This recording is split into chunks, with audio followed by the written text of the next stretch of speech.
Y ya comenzando con nuestro segmento de Síntesis, Derecho y Justicia, le damos la bienvenida a una persona que forma parte ya literalmente del staff de Síntesis, que es el licenciado César Amadeo Peralta, abogado experto en Derecho Penal, fraudes bancarios, estafas, falsificaciones y delitos económicos. ¿Qué tal? Bienvenido. ¿Cómo le va, doctor? Buenos días para todos. Buenos días también para el que aún no haya salido de sus casas. Que pasen un feliz resto del día. Qué bueno. Una ¿Cómo le va? presentación así como el Robocop del derecho. Así como... Bienvenido, doctor. Gracias, por gracias. estar con nosotros. Bueno, el doctor Amadeo Peralta, todos sabemos que es un campeador del derecho. Y el día pasado pues conversábamos sobre los temas que hay que involucra a menores en delitos de alta gravedad, complejos, graves. Doctor, usted como experto en materia penal, ¿usted entiende que el Código del Menor, la Ley 13603, cumple su rol? ¿Es la ley que nos merecemos? ¿Es la ley que da respuesta a la participación de estos menores en la diversa gama de delitos en que a diario vemos en que incurren? Mira, te puedo decir que el Código del Menor, en su momento, cuando llegó, fue un avance para el sistema jurídico porque no teníamos un Código del Menor. Pero actualmente el Código del Menor, yo he entendido que debe ser revisado, que debe ser actualizado y que debe ser adecuado a la realidad dominicana. Y todo el que conoce, por ejemplo, menores, sabe, el tema de la educación es una diferencia que en muchas ocasiones puede ser hasta peligrosa.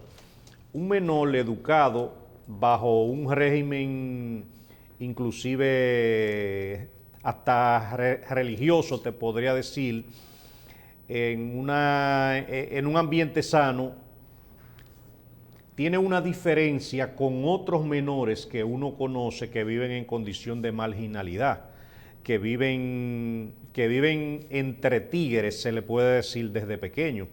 Inclusive la semana pasada me llamó mucho la atención, estuve en Nagua, en Sánchez, mejor dicho, Sánchez, Samaná, y estuve conversando con 3 niñas de 12 años, y de las cuales habían 2 inclusive que habían parido ya, pero solamente ver el manejo de esas niñas, inclusive yo las comparé con otras que yo conozco de 16, de 17 años, que son todavía niñas a nivel mental y educacional, contra aquellas de 12 años ya que habían dado a luz.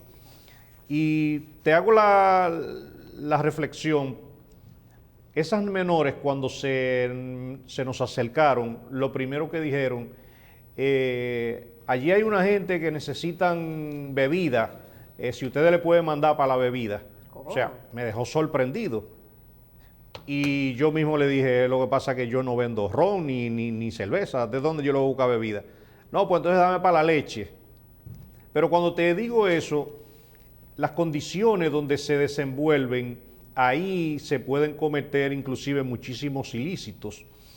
Y actualmente el código del menor, para niños adolescentes entre los 13 y los 15 años, prevé penas, la pena máxima pudiese ser de 5 años de prisión, desde 1 año a 5 años de prisión, no importa el delito que cometan. Fíjate, de 13 a 15 y de 16 a 18, la pena máxima puede ser de 8 años, no importa el crimen atroz o delito que cometan. Pero, Amadeo, los códigos tienen una actividad ex post. Son consecuencia de, las penas son consecuencia de. Las causas por las cuales un menor delinque o una menor a los 12 años está embarazada o un menor, un pequeñito está vinculado con la delincuencia desde temprana edad, no tiene nada que ver con la sanción de un delito posterior. Yo te puedo decir, Explícame esa situación. yo te puedo decir que casi siempre, desde que el ser humano no le teme a la ley, precisamente la viola. Y desde que un niño sabe que por ahí no se puede cruzar, él tiene conciencia y no cruza. Pero yo te puedo decir, ¿cuántos menores, vamos a poner a una edad 15, 16 años, no piensan como un hombre? ¿Cuántos menores no cometen crímenes como un hombre? Más sin embargo, se están beneficiando de esos copy-paste de leyes que vienen a República Dominicana. Hay varios casos que te puedo mencionar. Una asociación formada por 5 jóvenes se dedicaron a asaltar y atracar taxistas en el municipio Santo Domingo Este. Y yo recuerdo cómo una hembra entre el grupo se vanagloriaba cuando veía la sangre, ella lo confesó. Esos niños, que uno le dice niños, fueron condenados algunos a la pena máxima de 5 años de prisión, pero a los 2 años y medio ya tenían el derecho de salir a la calle. Cuando ellos asesinaron a 5 taxistas, el daño que ellos le causaron a la sociedad no se podía pagar con 2 años y medio de cárcel. De ahí es que te digo, el Código del Menor no se trata de imponerle 20, 30 años de prisión, pero hay que revisarlo sobre todo en los sistemas de seguimiento, inclusive en los sistemas de sanción a los propios padres. Los padres en el Código del Menor, te puedo señalar con los dedos de una mano y me sobran más de 3 dedos, que las responsabilidades para los padres son casi inexistentes. Un padre solamente puede ser sancionado, el padre o la madre, si dejan a un niño solo en la casa sin la supervisión de un adulto y le pasa algo. Pero fíjate que todavía lo puede dejar solo y si no le pasa nada, al padre no le pasa nada. Y eso es una gran irresponsabilidad. A los padres solamente le toca responsabilidad civil por un hecho grave que haya cometido un menor, pero después no le pasa más nada. ¿Y cuántas imprudencias no comete un padre en el cuidado y en la guardia de un hijo? Muchísimas. Entonces, eso debe ser revisado y debe ser actualizado. Pero de igual modo te puedo decir, ¿cuántos menores hay ejerciendo actos de delincuencia con reincidencia permanente? Ahí está el caso que sucedió en Santiago de la violación y asesinato de una niña. Hay un menor que precisamente tenía un caso anterior que estaba aún dilucidándose en los tribunales. Básicamente, no solamente tenemos que ir a la educación, el régimen sancionador debe de una u otra manera adecuarse a nuestra sociedad. A veces nosotros nos comparamos con los Estados Unidos y yo te puedo decir, el niño que delinca en el estado de la Florida, mira, tiene serios problemas. Usted puede entrar a la página de Google y usted se va a encontrar donde arrestan y lo esposan niños de 9 años y es precisamente por el tipo de delito que cometan a veces en las escuelas. Estados Unidos inclusive, y no estoy diciendo que eso llegue aquí, al año 2012 tenía en el pasillo de la muerte a cerca de 3,000 niños que iban a ser ejecutados, y corrijo el año, en el 2005 fue que se abolió la pena de muerte para niños en Estados Unidos, y cuando se abolió la pena de muerte ya habían fusilado o mandado al otro lado a 239 niños menores, pero era precisamente, y te voy a poner ejemplos como los que sucedieron, un niño que llega a robar a la casa de sus abuelos, les roba y cuando el abuelo se da cuenta, ese menor asesina a sus 2 abuelos. Eso fue un crimen atroz. ¿Qué desencadenó eso? Que él fuera condenado inclusive a la pena de muerte, pero a cadena perpetua. Actualmente en los Estados Unidos hay cerca de 4,000 menores cumpliendo cadena perpetua. Y cuando dije en el estado de la Florida, es el estado que más los condena. De los 50 estados que hay en Estados Unidos, 32 permiten la cadena perpetua para menores de edad. Pero en Estados Unidos, el avance de la mentalidad de un niño, inclusive con el tema de internet, con las pandillas, todo eso, si no es controlado, prácticamente se le sale de la mano. Y en República Dominicana están usando niños, inclusive para vender drogas, y para realizar muchas actividades ilícitas.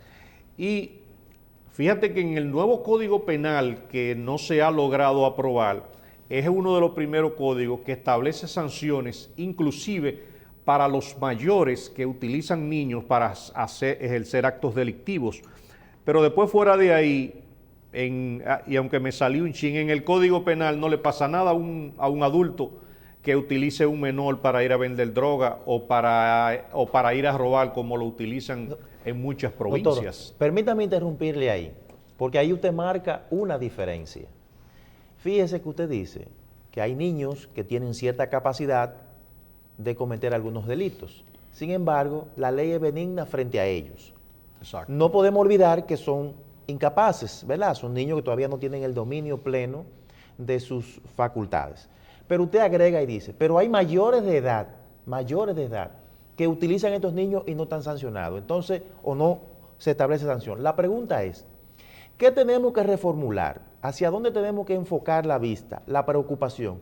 ¿En los niños o en los adultos que no están cumpliendo con su rol o frente al propio Estado que sabe que están vulnerando a los niños, que están utilizando a los niños y los adultos no tienen la sanción? ¿Cuáles son los realmente, dónde debe estar la sanción? Definitivamente nosotros estamos ante un cóctel que debe estar conjugado para que todo pueda salir bien. No solamente el Estado es responsable del tema educacional y del tema de la orientación, también la familia. Pero el simple hecho, como te lo comparé ahorita, de que en otros estados hay niños de 16, 17 años que la propia fiscalía ha establecido que deben ser juzgados como adultos, eso le implica un peso jurídico que no le va a permitir beneficiarse de la sanción que le pueda tocar a un verdadero menor que sea incapaz. En la ley dominicana, hasta que un niño no cumple los 18 años, se considera una persona incapaz. Pero fíjate que estamos haciendo a veces una reflexión en el ámbito del desenvolvimiento social y educacional del menor. Posiblemente ustedes que son de otro estrato social de los popis, como dirían por ahí, yo te puedo decir, a lo mejor ustedes no han ido a una escuela por ahí por la avenida Duarte, por allá por el ensanche Luperón, por Villas Agrícolas, posiblemente no han ido al barrio 24 de abril, o sea, los niños inclusive ahí se desarrollan en un tema de violencia que llevan hasta cuchillos a la escuela. Fíjate cómo en los Estados Unidos han tenido que poner detectores de metales por algunas gravedades que han realizado esos menores. De ahí que tanto es responsable el Estado, como te puedo decir, también son responsables nuestros legisladores. Si el Código del Menor actual no se ajusta a la realidad social, solamente la falta de voluntad puede impedir que eso no sea revisado y no sea actualizado. Amadeo, mira, en el Liceo Juan Pablo Duarte, en La Brasil, en Villa Duarte, en Los Guandules, sitio que conozco muy bien. No sé si tú has caminado por lo que le dicen la calle Ricardo Carti. ¿Tú sabes cuál es la calle Ricardo Carti? Eso en Katanga y en Vietnam. Exacto, pero no es una calle, es un callejón que Sí. termina debajo del puente. Yo he caminado por ahí. La educación en los años 70 y 80, los mejores profesores, los mejores hombres de la República Dominicana han salido de esos liceos. La educación les permitió progresar. Sin embargo, estamos viviendo un fenómeno, para hacerte una pregunta, viendo un fenómeno en la última década, sobre todo las últimas 2 décadas, donde los menores, una especie de ciclo vicioso, donde los menores que terminan delinquiendo, normalmente cuando se analizan son hijos de otros menores o de otras menores, en un círculo vicioso interminable. Son hijos de la calle, sin protección. Finalmente quiero decirte lo siguiente. para elaborarte una pregunta con respecto a ese tema, que es para mí importantísimo. En Brasil, en Río de Janeiro, rodeado de favelas, no habían pocos menores, habían hordas de menores, Marcela, en Brasil, hordas de menores, que asaltaban y mataban a sus víctimas de asalto, dirigidos por mayores de edad, un fenómeno que tiene 30 años analizado en Brasil. Llegó un momento en que los comerciantes tuvieron que hacer escuadrones armados, se les decían escuadrones de la muerte, para eliminar menores que eran potencialmente delincuentes. Salir a matarlos sin haber cometido ningún delito, solamente por la potencialidad de cometer los delitos. Ese fue como el culmin, como lo peor que pudo haber pasado en la sociedad brasileña. Eso removió toda la sociedad brasileña. Entonces me preocupa, y quiero hacerte el planteamiento, que en República Dominicana nos estemos enfocando más en la sanción de los menores, llegando al extremo algunos de pedir no juicios, sino que los maten. En vez de analizar las razones socioeconómicas y educacionales, las falencias en la sociedad que permiten que un niño se convierta en delincuente. ¿Me entiendes? Eso es lo que me preocupa. Entonces, tu propuesta es mayor sanción a menores en tipos penales muy graves, pero eso no tiene como contrapartida, Amadeo, que se cumpla la obligación estatal y de toda la sociedad de proteger a esos menores para no llegar a esos extremos delictivos.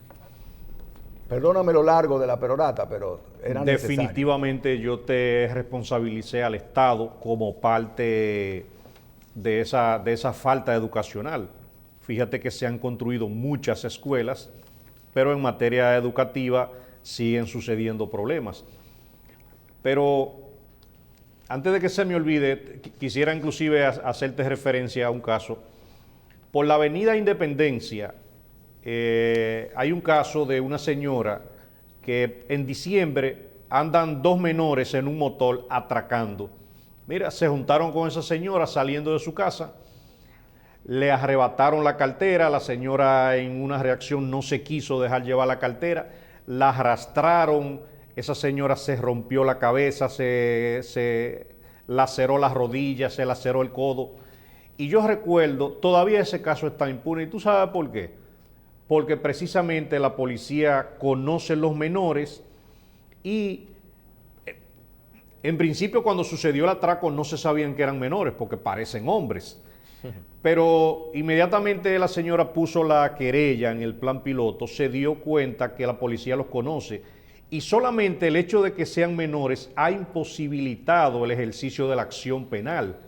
Ya eso conlleva a que en ese trauma del mes de diciembre, finales de diciembre, los tribunales cerrados, las festividades, había que solicitar una orden de arresto, la fiscalía estaba de festividades.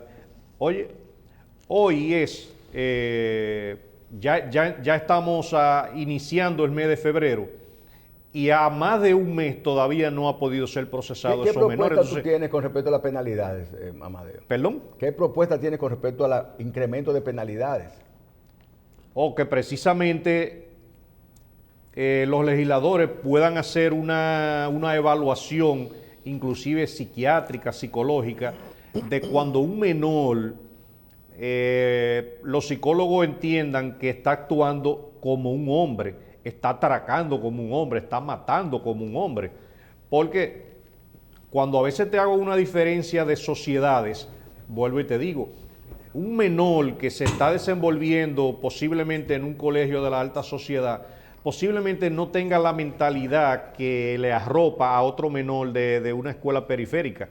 Y cuando te menciono que hay menores que andan con cuchillos y que se meten a una casa a robar, eso debe ser analizado y es precisamente, inmediatamente no haya una sanción ejemplarizante, tanto para ese menor como para el que lo rodea, se van a seguir cometiendo delitos y nada más no es el tema educacional. Doctor, cuando usted menciona al principio que hay adultos que utilizan niños para todo o menores para todo y que no hay sanciones, inclusive hasta en la misma casa, si si su hijo no es un delincuente, pero comete un delito, que no hay problemas civiles a menos que no sea grave para los padres, o sea, a menos que no ocurra un delito. Por dejarlo solo no pasa nada. ¿Qué es lo que hay que modificar? ¿Eso hay que ponerlo en el Código del Menor o en el Código Penal o Civil de los adultos?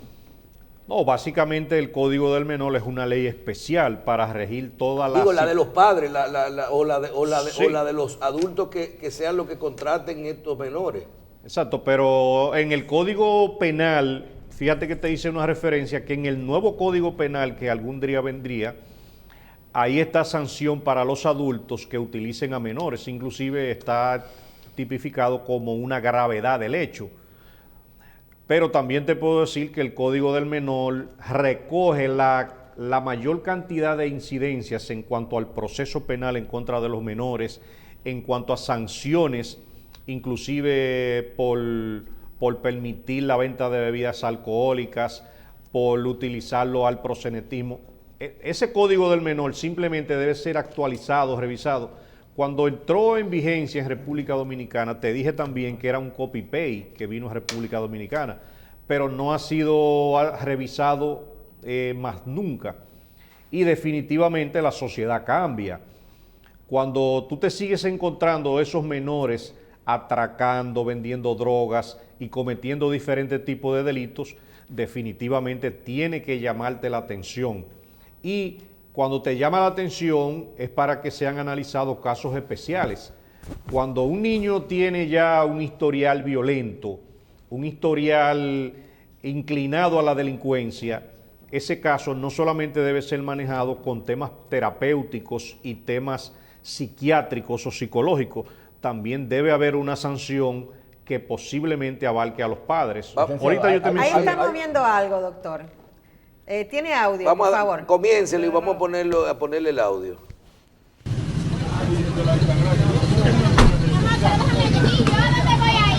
Es que yo salga, lo puedo matar a todos. ¿A todos te lo va a matar? Sí.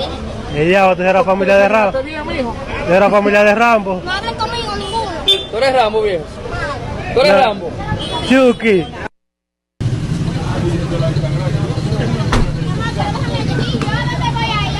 Es que Yo salga, lo puedo matar a todos. ¿a todos te lo va a matar? Sí. Y ya, usted era familia de Rambo. ¿Usted era familia de Rambo? No hablen conmigo ninguno. ¿Tú eres Rambo, viejo? ¿Tú eres Rambo? Chucky. Da pena que la gente que está alrededor lo que hace también es como una burla de ese niño que evidentemente tiene problemas de adaptación a la sociedad. Lo que dice Amadeo de conducta. Se le nota que tiene problemas de conducta. En ese video no se ve la cara, pero al verle la cara también tiene la mirada como extraviada. Hay que ver si, porque es posible hasta que sea adicto a algún pegamento o una cosa así, no lo podemos saber por lo corto del video, pero sí se ve con los movimientos que tiene problemas de conducta, evidentemente, y que él puede ser un peligro para la sociedad y para él mismo.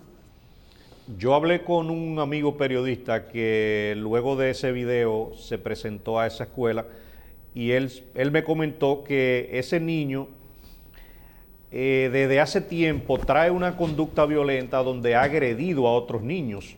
O sea, él se había convertido lamentablemente en lo que le llaman un probó en esa escuela pública. Y cuando usted ve que van del CONANI a arrestarlo, la señora que va del lado de él es una señora precisamente del Consejo Nacional de la Niñez. La propia Policía Nacional, que inclusive tiene una prohibición de esposar a ese niño, se vio en la obligación de esposarlo solamente para poder controlarlo. Entonces, es una situación que yo soy de lo que llamo a que debe ser revisada, debe ser analizada y analizada con detenimiento.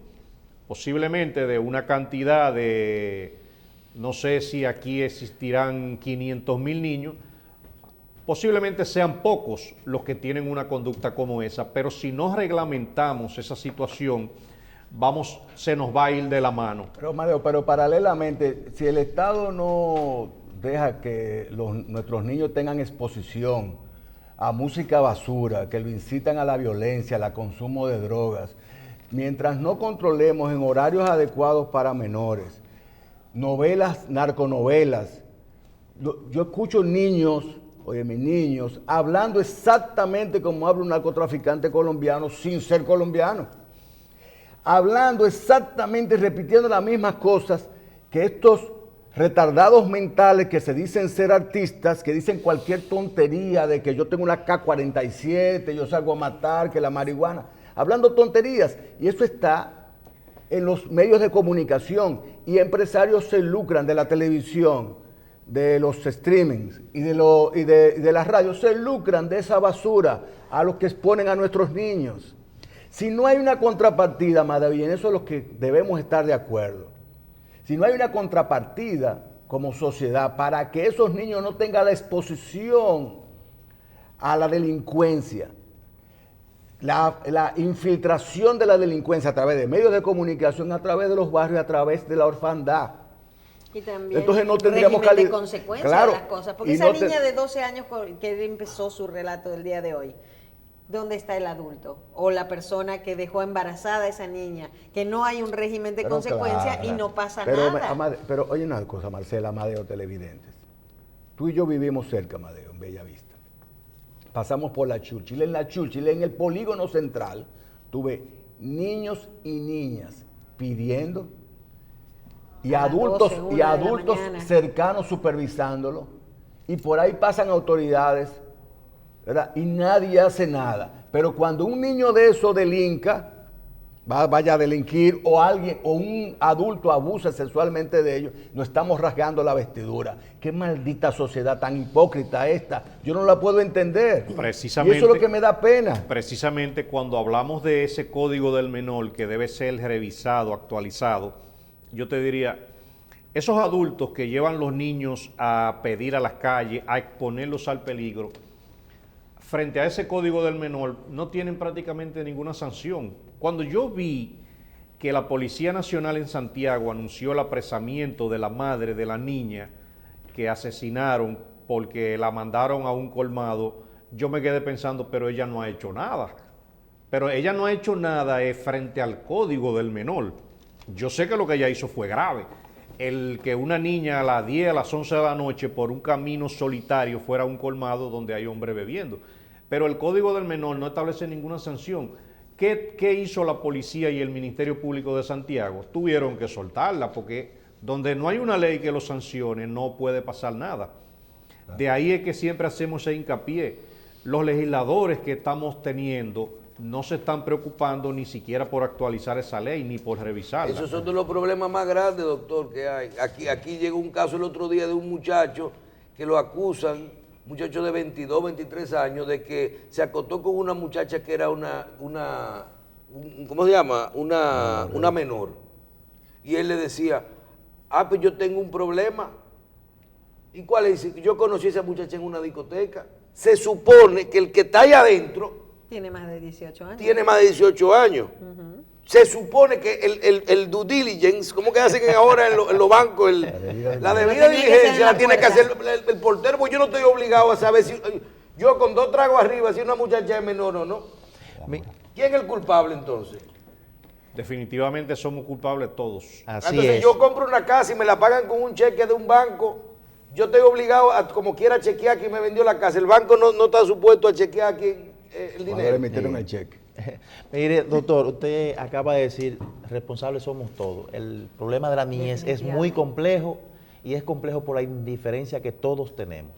Pero tenemos que aprovechar al doctor Amadeo aquí para hablar de otros temas jurídicos. Por ejemplo, doctor, el presidente de la Suprema Corte de Justicia habló el día pasado que había una batida contra la mora judicial. La mora judicial es un problema que tenemos en la justicia. ¿Usted cree? Tengo 2 preguntas.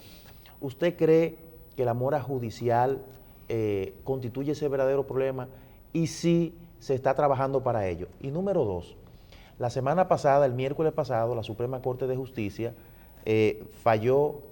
dio la lectura a la sentencia del caso Odebrecht. Hubo un cambio del precedente de la jurisprudencia que había dado en materia de privilegio de jurisdicción. ¿Usted entiende que realmente este cambio es positivo es lo que debe ser en justicia, o sencillamente la Suprema debió mantener este precedente judicial para mantener este expediente de Odebrecht en manos de la Suprema Corte de Justicia? Te voy a comenzar por la primera, la mora judicial. La mora judicial no va a tener éxito en este país hasta que no se aumente el presupuesto del Poder Judicial. Usted no le puede exigir, por ejemplo, a un juzgado de instrucción, sobre todo en el Distrito Nacional, el que concluya en un tiempo récord el fallo a veces de un expediente, cuando ni siquiera el espacio físico donde se desenvuelven esos seres humanos es adecuado para la realización de ese trabajo. Solamente los abogados que me estén escuchando saben dónde queda uno de los juzgados de instrucción del Distrito Nacional. O sea, es un espacio tan pequeño que usted está encima del imputado, encima del abogado contrario, encima de las víctimas, y ahí no hay condiciones. No hay condiciones, no hay seguridad para nada. Exacto. Entonces, ese presupuesto debe ser implementado no solamente para crear condiciones físicas, sino mejores condiciones salariales, mejores condiciones educacionales, no solamente para el magistrado, sino también para algunos funcionarios judiciales. Cuando un funcionario judicial tiene gran cantidad de sus problemas resueltos, inclusive el tema hasta de la cooperativa, puede trabajar mejor, pero un funcionario judicial con precariedades económicas en su casa, en su trabajo, andando en un tieto de vehículo, así no se va a combatir la mora judicial. La mora judicial también hay que agregarle empleados capacitados a esos tribunales, pero no tenemos el espacio. Y siempre debemos mencionar una jurisdicción. La provincia de Santo Domingo. Recuérdate que seguimos con una oficina coordinadora de los juzgados de instrucción prácticamente en un furgón. Un furgón tiene 45 pies y si usted se monta en un furgón, la mitad del furgón es la oficina administrativa donde están los archivos. Un pedacito es una pequeña recepción dentro del furgón y otro pedacito está el juez. Pero encima de ese juez hay un pequeñito escritorio y encima de él está el Ministerio Público. Y encima estoy yo casi siempre acusando, pero al lado mío está el que yo estoy acusando y sus abogados. Eso no son condiciones. No, eso es tétrico, Eso es tétrico. Sí. Y en relación al caso de Odebrecht, quedó ahí, debe reposar en la Suprema Corte de Justicia el caso. ¿Cuál es su opinión? Definitivamente ese fue un precedente judicial que nosotros lo saludamos, pero nosotros lo saludamos sobre todo porque no es justo que si usted no tiene una condición privilegiada, usted pueda ser juzgado en única y en última instancia. A un ciudadano común le estarían violando todos sus derechos constitucionales cuando solamente lo va a juzgar esa Suprema Corte de Justicia y usted prácticamente no va a tener derecho a ningún tipo de recurso. Eso es una violación flagrante.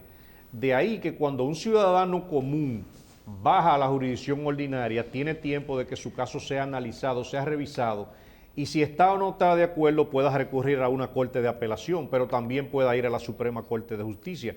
Y si también hay una violación constitucional, pudiera recurrir al Tribunal Constitucional. De ahí que no he encontrado a nadie que haya criticado esa decisión. Esa fue una decisión justa y oportuna y de beneficio para toda la sociedad dominicana. Así es, así es. Siempre un placer tener al licenciado César Amadeo Peralta aquí con nosotros. Muchísimas gracias, doctor. Gracias por siempre acudir a nuestro llamado. Esta es su casa. Un placer para mí. Feliz día. Quiero 3 golpes. Ajá.